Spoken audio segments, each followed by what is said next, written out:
夫妻2位带着他们的孩子一起来做礼拜。今仔是看到钟情、小光、小雨、伫咱的中间，阿公、阿嬷。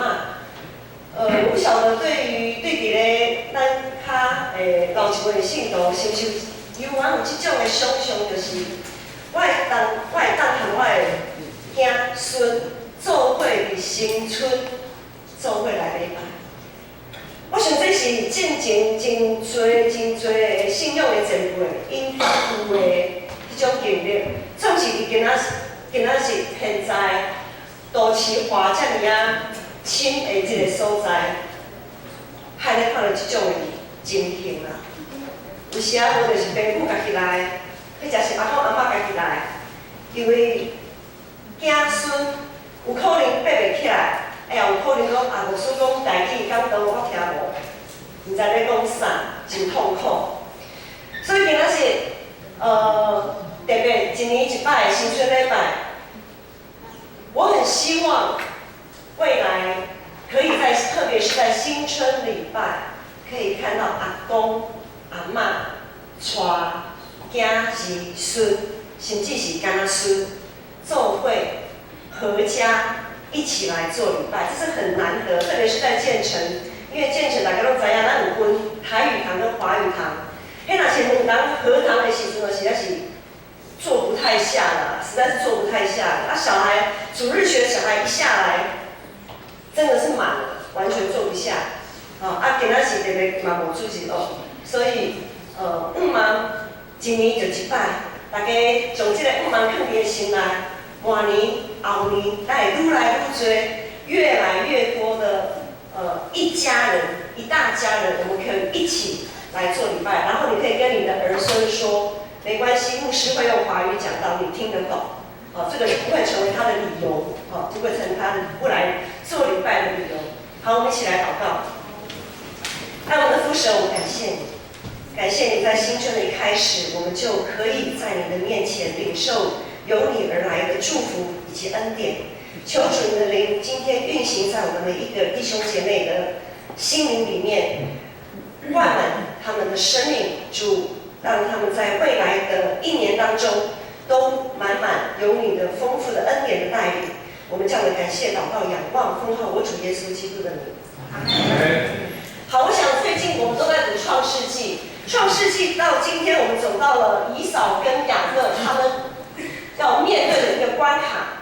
我们知道以扫跟雅各他们是双胞胎，在妈妈肚子里的时候，他们就彼此相争，争来争去，争到他们出世以后长大。我们都知道，以扫他为了一碗红豆汤，他让出了他长子的名分。一直到了他的父亲已经老眼昏花，快要过世之前，雅各呢这个弟弟呢，他在稍微年轻的时候用了一碗红豆汤换得了长子的名分，结果到了父亲老眼昏花要过世之前，他又骗取了长子的祝福。雅各又骗取了长子的祝福。当雅各不但用红豆汤换到了以扫长子的名分，接着又从父亲那里骗取了长子的祝福的时候，他这位大哥以扫非常的愤怒非常的愤怒。咱讲讲人告白台语叫吃人够够，华语不晓得怎么翻就是得寸进尺这个弟弟实在是做的有点太过头，太过火了。所以以扫的这位大哥呢，怒火中烧，他想说好，你就给我等着，等父亲过世之后，我就要把你给解决掉。这个时候雅各就逃离，赶快逃离。可以说是卷款潜逃吗？没有，他什么都带不走，他就赶快逃离他的大哥以扫，逃到母舅家里去避难。在母舅家里避难的日子呢，结果这个雅各他也被母舅拐骗，他在母舅家待了整整20年，为了这个母舅卖命了20年。我想以扫跟雅各的这段故事，我们如果从小的主日学一直听上来，或者是创世纪好像看故事要再翻过去，我们对这样子的经历都不太陌生。雅各逃到母舅家里这20年当中，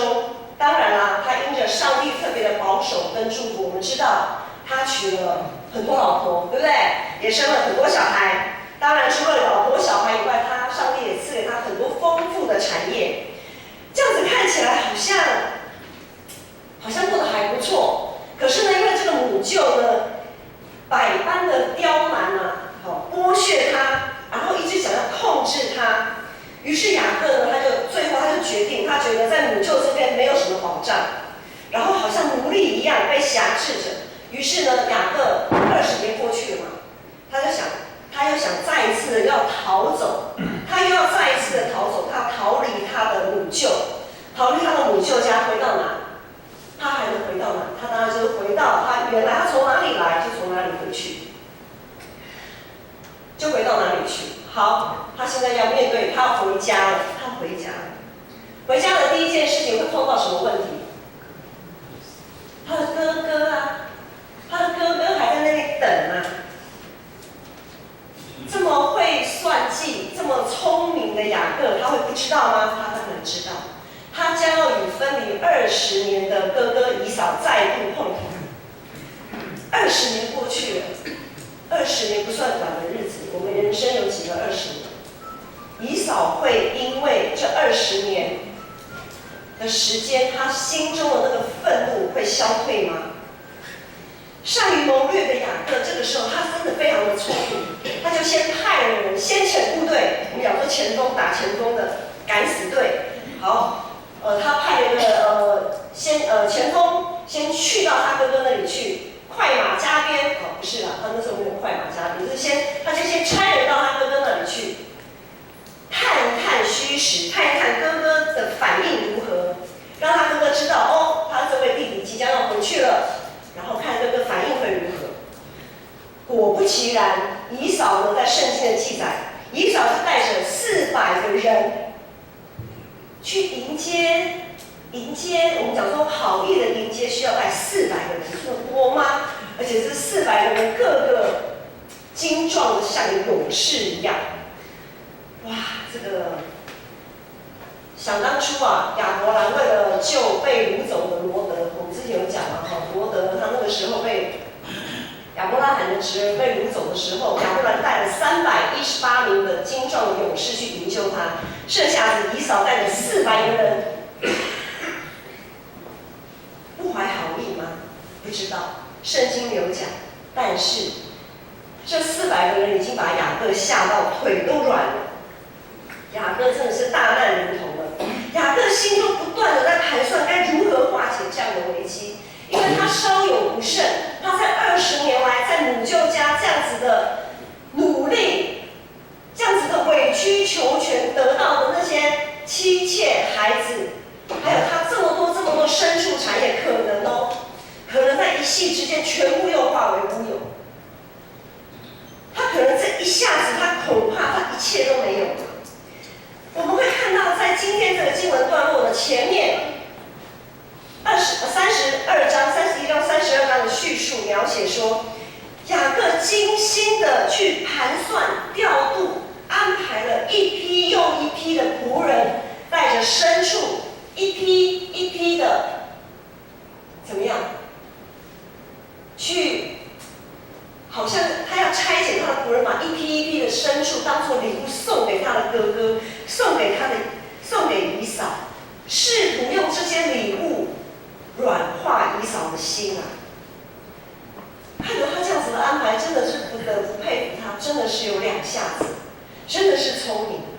雅各他不只送上丰富的礼物，就是这些牲畜，他更谦卑自己，在今天的经文段落的前面，他更谦卑自己，低声下气，一连7次的匍匐在地，一连7次的匍匐在地，诚意真的做到足。他这样子的举动，似乎就是为了他过去年轻的时候对以扫所做的一切，他为那一切来道歉。他这么做，不单是送上礼物，而且谦卑的匍匐7次，就好像在要求，在请求大哥，你原谅我吧，我以前真的是错了。这些财物也就好像是他当初从他抢得了、骗取了长子的这些祝福得来的这一些产业，他好像要把这一些原本是属于长子的产业，再一次的奉送回以扫的手上。他有这样子的意思，他有这样子的诚意。果然，在今天的第四节的经文说，以扫呢看着雅各如此，他就跑过来迎接他，将他抱住，又搂着他的颈项，跟他亲嘴。咱台语的圣经讲，台语的圣经不哩啊有迄个注意啦吼。台语圣经是说，以扫行来迎接伊，将伊抱咧，我揽伊的红棍，甲伊揽咧，揽伊的红棍，我亲伊，将他抱住，搂抱住，不是做表面功夫那样子，搂抱住，把他搂抱，怀抱住，然后亲吻他。以扫到底是真的还是假的？这在雅各的心中，他非常的起伏不安啊。怎么说呢？第一个，因为在那个时候，以扫他并不打算收下雅各送去的这些礼物，他不打算收下。以扫说啊，我的已经够我用了，我自己够用了，你的仍然归你的吧。以扫的婉拒让雅各非常的忧心啊。他刚才不是才亲吻了吗？不是才搂抱，有什么好担心的？雅各，你会不会想太多了？真的不能怪雅各想太多，因为当初雅各在骗取父亲的祝福，骗取这长子的祝福的时候，怎么样？他的父亲以撒也说：“儿啊，来，你来亲吻我。”那个时候，雅各他假装自己是以扫，用亲吻骗了他的父亲。雅各当初又用亲吻骗了他的父亲，得到了长子的祝福。这下子以扫用亲吻来表示他的原谅吗？雅各不太确定身为基督徒，有的时候我们可能会觉得啊，以扫雅各的故事好像离我跟我没有什么关系，因为我也没有什么哥哥好骗的，而且现在也没有所谓的长子的什么样的祝福，还好啊，法律之下人人平等。要说继承遗产，每个人都是一样的，没有什么好骗不骗的。可是有的时候，我们可能会像以扫，轻看长子的名分。我们可能只想得到祝福，却不想尽到一个照顾家庭的责任。或者我们也像以扫，我们无法抵挡世俗的诱惑，我们想要避免摆脱我们在上帝的家服侍的责任，总是有借口不参加聚会。我们轻看我们身为天父儿女的这个责任、这个身份。有的时候，我们也可能会像不断一只强出头、想要被看重的雅各，想要用尽各样的方式得到掌声、得到喝彩、得到所看重的一切。其实很多时候我们很像以扫，很多时候我们也很像雅各。无论我们现在是叫做以扫基督徒还是雅各基督徒，无论我们到底是像以扫还是像雅各，都是属于一个很容易被自己的私欲跟情绪牵着走的。一旦碰到不如己意的事情，我们就心生不满，总觉得自己就像以扫一样被伤害、被欺骗，有被害妄想症。所看重的是自己的切身感受，我的感受最准。有的时候呢，我们又会觉得自己像雅各一样，一心只想抓住自己的权利。无论我们像以扫还是像雅各，我们对于十字架上为自己流血牺牲的耶稣视而不见，对天父上帝的心意视而不见，我们完全忘了要竭力保守在圣灵里的合一。很多时候，我们心里所想的可能不是天上的事，而是地上的事。很多时候，我们所想的可能是为了成就自己手里的功，而不是为了要成全天父的心意。我们很多时候，我们并不想积攒财宝在天上，只想积攒财宝在自己的手上。还记得在创世纪的一开始第4章，上帝曾对因妒生恨的该隐说，该隐也是另外一个杀了自己弟弟亚伯的那个哥哥，对不对？好，这是我们创世纪在圣经记载的第一宗那个兄弟阋墙谋杀案。好，那个时候在还没有杀下去的时候，上帝已经提醒该隐了。提醒说什么？他跟该隐说：“你若做的对，岂不仰起头来？你若做的不对，罪就伏在人前。他想要控制你，但是你却要制服他。”我们都知道，该隐他做不到，他制服不了心中对亚伯他弟弟的嫉妒，他下手杀了自己的兄弟，还自以为有理，跟上帝说长道短。然后头也不回的就离开了上帝。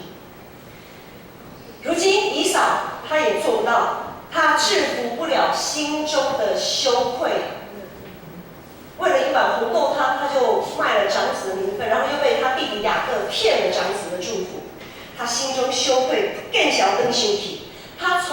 他也不会反省自己因一时口腹之欲，为一碗红豆汤，他自己轻看长子的名分，又违背父母，娶了外邦的女子为妻，惹了父母心烦。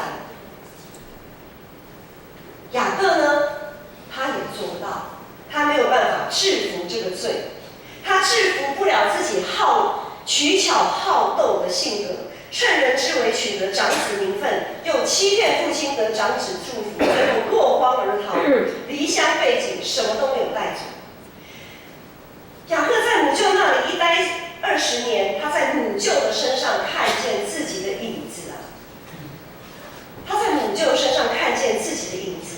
虽然有上帝的保守与祝福，虽然他拥有许多的妻儿牲畜，看起来他好像得到了长子的祝福，这么的丰富，但是他却活得像奴隶一样的痛苦。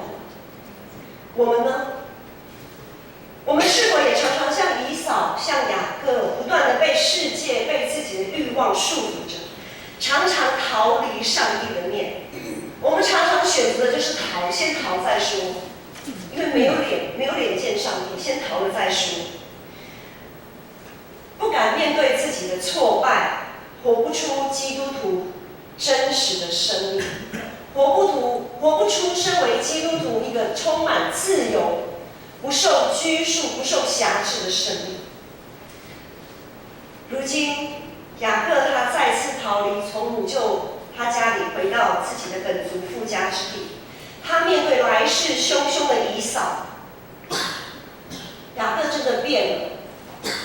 他不再像以前选择逃避，他在他跟上帝、跟人、跟神经历了一场摔跤之后，经历了如同亚伯拉罕献以撒的信心的考验之后，他知道自己必须谦卑、坦诚的去面对。他选择去面对，他要面对以扫，他不再耍心机了。雅各诚心诚意的举动，他果然软化了以扫的心。虽然在这个时候，刚才有说以扫不打算收下他的礼物，不打算收下，但是雅各呢，却再次展现他不放弃的性格。他就是要抓住每一次的机会，这一次他抓对了，他抓对了这个机会了。他说什么？他更进一步的跟以扫说，在今天的经文第十节，雅各说：“不然，我若在你眼前蒙恩，求你从我的手里收下这个礼物，因为我见了你的面，如同见了上帝的面，并且你容纳了我，你宽容了我，你接纳了我。”雅各在说这句话的意思是什么呢？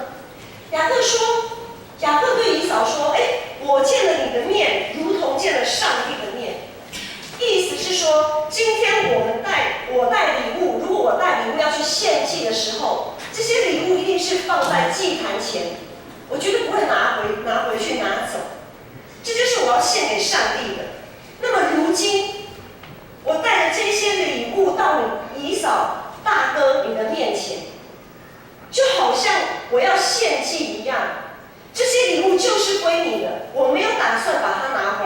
不是我们讲说华人有的时候在收受礼物的时候这是要给你的唔贪啦安尼拍谁啦唔贪。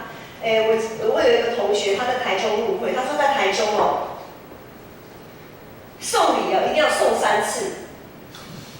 所谓的不是送，那叫回绝3次啦，就是人家送礼给你你一定要回绝3次不要，拍谁这个礼物不能收，1次不行他就说这给你了，这没有，就是准备给你的。他说不行这样子，这个不行，你这个太贵重，我不能收。他是说他经历到就是在台中那个地方，就是你一定要推3次就对了你不能1次就给他收下来。人家会说你这个书红奈安尼像人家这么爱收礼这样子你一定要回3次这样子。不晓得是开玩笑还是那今天gay啦，我不知道但是他的经验是这样的。所以呢，雅各代表什么？雅各说我这个不是做表面功夫的，给你就是给你了，就像我要献给上帝一样，我绝对不会想要再拿回来。好，然后雅各又说，因为你宽容了我，你接纳了我，这再次表明雅各再次表明，通常我们都在请求别人原谅的时候，才会说感谢你宽容我，谢谢你原谅我。所以雅各再次表明什么呢？他表明这些礼物绝对不是烟雾弹，也绝对不是好像要你拿人手短吃人嘴软这样子，他是真诚的为了他过去所做的一切求以扫，求他大哥的原谅，寻求他大哥的谅解，也借此再一次的确认，大哥你刚才那样子拥抱我亲吻我是真的，你是真的原谅我，你是真的原谅我。他等于是用他大哥的行为，他再一次的用他的话语去确认这件事情。他要确认以扫真的是也打从心里原谅他。所以在第11节他说，请你收下吧，请你因为你宽容我，是因为什么呢？这些礼物这么多丰富的礼物，绝对不是我雅各多么的厉害，这些东西绝对不是我赚取的，不是因为什么，而这些都是因为上帝恩待我。11节说，由你是我带来给你的礼物，由上帝问等我，给我成就。雅各跟以扫说，因为这些礼物是因为上帝的恩典，所以呢，你收下这个礼物绝对不是因着好像收了我雅各的恩典，你不是收了属于我雅各的礼物，而是收了属于上帝要赐给你的礼物。而这些礼物也是当初你是长子，你本来就该得的，就是上帝借由这样子的方式赐给你的。雅各真的是他的智慧用对了地方，他也抓取到了一次非常好的机会。总算雅各靠着上帝的保守，总算解开了他们这20年来他跟他哥哥以扫之间20年来的心结。这2位都是从应许而来的兄弟，都是亚伯拉罕的后裔，他们总算可以心无挂碍的继续走他们各自人生的道路。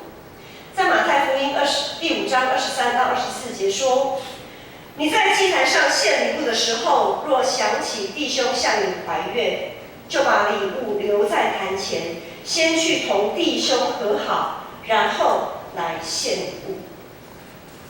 耶稣已经亲自代替我们当作活祭奉献在祭坛前，让我们可以跟父神上帝和好，以至于我们也可以彼此相爱，彼此和好。因着耶稣基督，我们都是亚伯拉罕的后裔，都是蒙爱的、蒙拣选的儿女。如今雅各与以扫之间的是非，不由我们分说论断，就好像我们在教会里面，不只是建成教会，很多教会都是一样。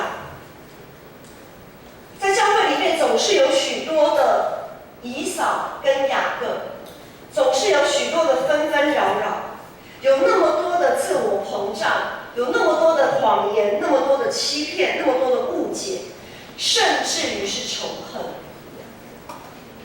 在教会里不只是以扫有雅各，还有数也数不清的审判官，就是第三者看着的人。今天我们要学习与上帝摔跤过的雅各，我们要看重自己被耶稣重价赎回，身为基督门徒的身份，愿意在主的安排下，如同雅各经历种种的考验，让自己的生命可以变得更坚强，并且定义学习主耶稣基督的谦卑，好挽回与我们有心结的弟兄姐妹。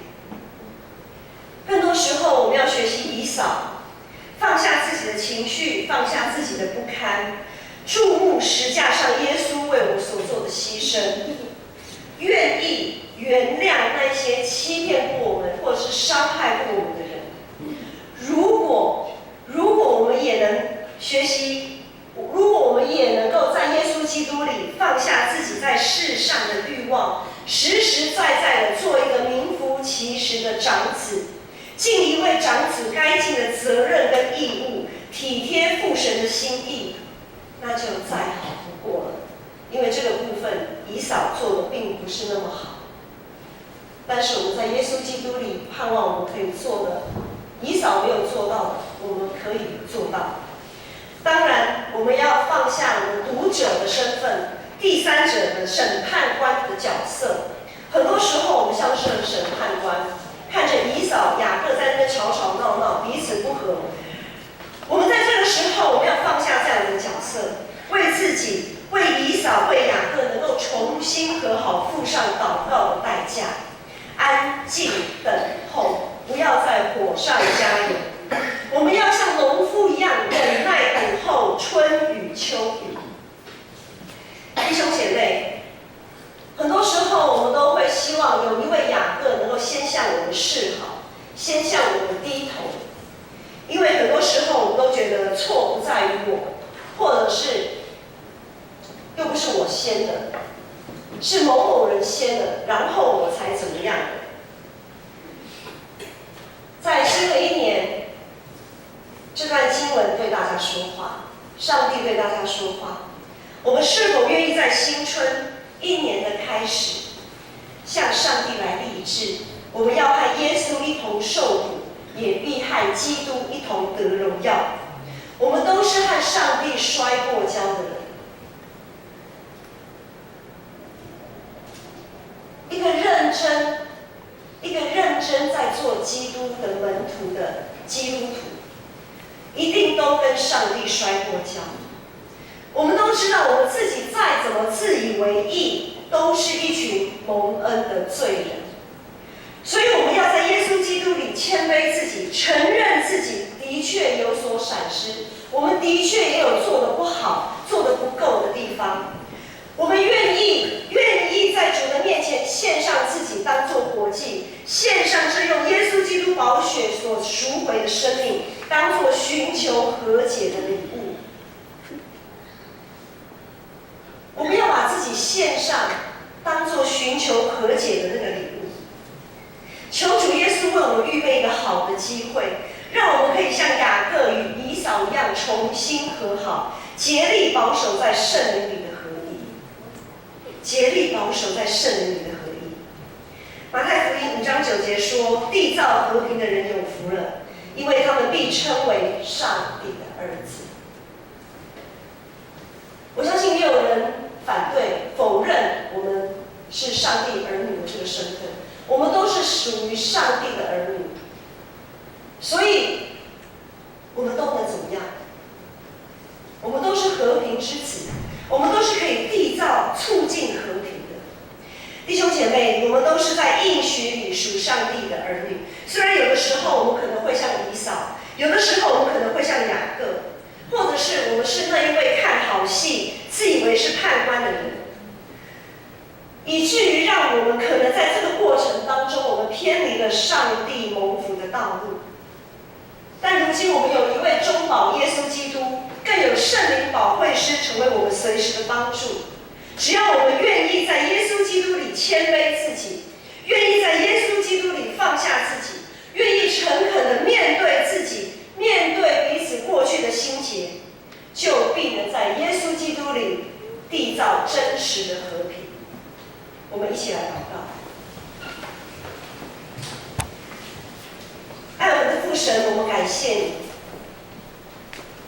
感谢你赐下以马内利的主与我们同在，赐下圣灵保惠师成我们的帮助，愿我们能在新的一年，一天新似一天，我们每一个人都可以挣开过往的枷锁，成为和平之子，成为蒙福的儿女，在耶稣基督里破镜重圆。